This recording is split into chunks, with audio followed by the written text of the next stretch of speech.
My name is Ben Wycliffe Mogalo.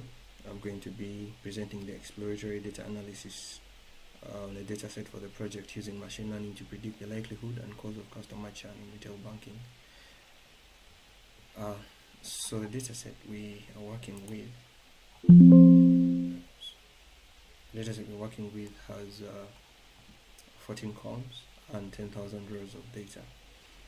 These columns include the row number, the customer ID uniquely identifying the customer in the database, their surname, the geography in terms of the country of location, their credit score, their gender, their age, how long they've been with the bank, their bank balance, the number of products they subscribe to, whether or not they have a credit card, whether or not they are an active member, their estimated salary, and whether or not they exited the bank, i.e. churn.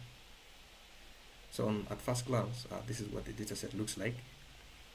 We have row number and customer ID and surname, which seem to not qualify to be features for machine learning.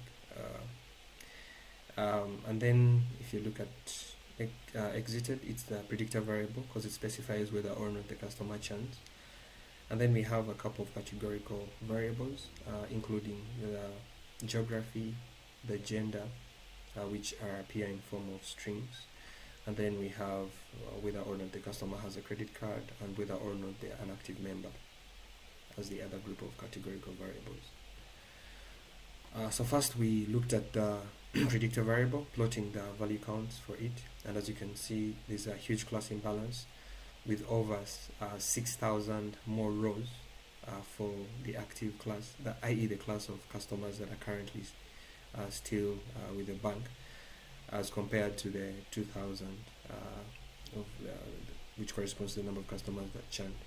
So this is something that would have to be addressed in the machine learning development. And then we went ahead to sort of get an idea of a distribution of the features based on some of the categorical variables we have, starting with gender. So from this we can conclude that the feature value distribution is is not biased towards any particular gender. And then we have a couple of outliers for age, implying we have some really old people, but again these are equally distributed amongst male and female categories. And then we have people with extremely low credit scores, and again these are also evenly distributed amongst male and female, which is a good sign of distribution. We did the same thing for geography, and again almost similar insights. We have outliers for age, extremely old people, and again these are almost equally distributed across different geographies. And then we have again the people with extremely low credit scores, again equally distributed amongst different locations. The only distinction is the bank balance, where we have a relatively small interquartile range for the group from Germany. So this will probably introduce some sort of bias with regards to the balance feature in the modeling. Then lastly, the most important distribution, which sort of gives us the impression of how data is distributed based on churn, i.e. the exited status, which is what we are interested in at the end of the day. So here the key insights were from age. It's almost vivid that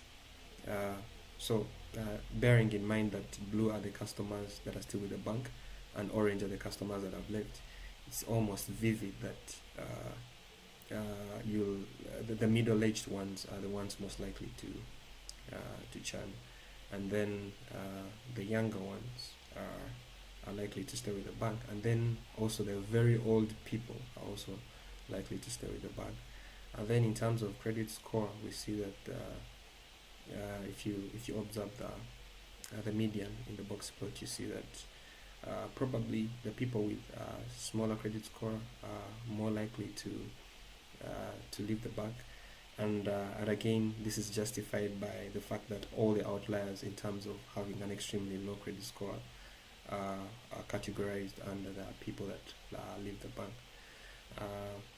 if you look at generally inspecting the rest of the features, there's a good distribution, but if you observe the medians of the interquartile range, you see that there's some useful information that can be used to generate features for the machine learning model to learn the differences between people that are churning and those that are staying with the bank in terms of bank balance, estimated salary, and the tenure.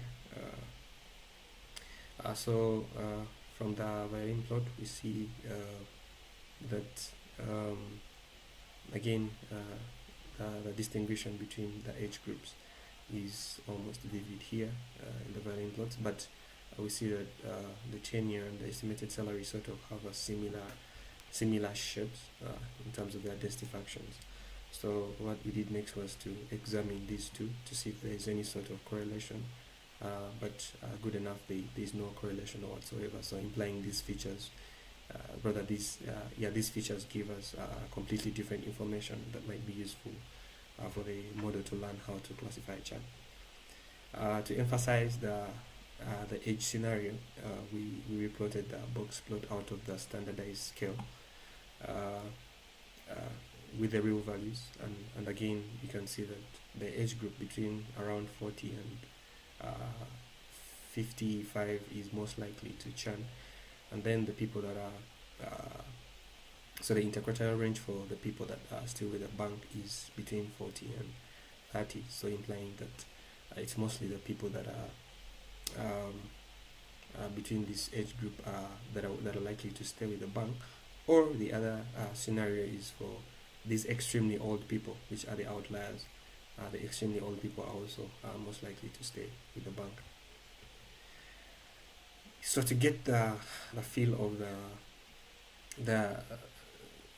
the independence of these features, we generated a pairwise scatter plot to sort of see whether there are any features that are correlating with each other, and from the look of it, there is no correlation whatsoever between any two corresponding features, which is a good sign that all these features are equally important for modeling machine learning, predicting churn.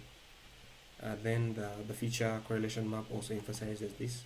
We see that from the heat map, the features are only correlating with themselves, and there is no the correlation indices for the correlation scores for the combination of features with other features. A particular feature with another feature is relatively low, so implying that there is no correlation whatsoever between two different features. And again, it's equally important to include all these features in the machine learning training.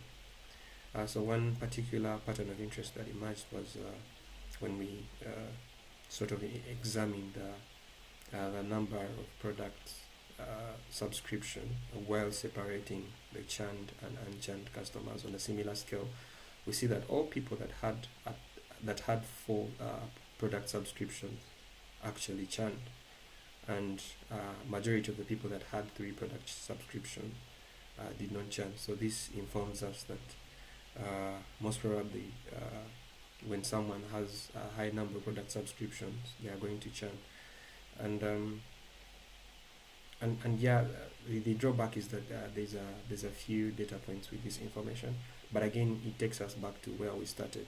We saw that the class imbalance was relatively small, so it makes sense to see that one of the most important features for predicting churn has a few corresponding data points. So it makes sense. There's a directly proportional relationship. So lastly, we looked at the pairwise correlation scatter plots. Sorry, and this time around we were separating the customers that churn and those that stay with the bank. And from this, we deduced that the presence of the age feature sort of generates importance for these other features as well, features including balance, credit score, and estimated salary. We see that when we plot this scatter plot of age versus those, we see it generates some sort of clusters, and the people that are churning are sort of located within the central, so their cluster is within the central. So this to us means that the presence of age along with these features would help generate some important information that the model can learn from. And then again, the number of products. Here it is vivid that when we combine the number of products with these other features, again, you see that it's mostly the people with lots of product subscriptions, that is 3 and 4, that are most likely to churn from the bank. So in conclusion, there's only 11 of the 13 features that are appearing to be useful for predicting churn.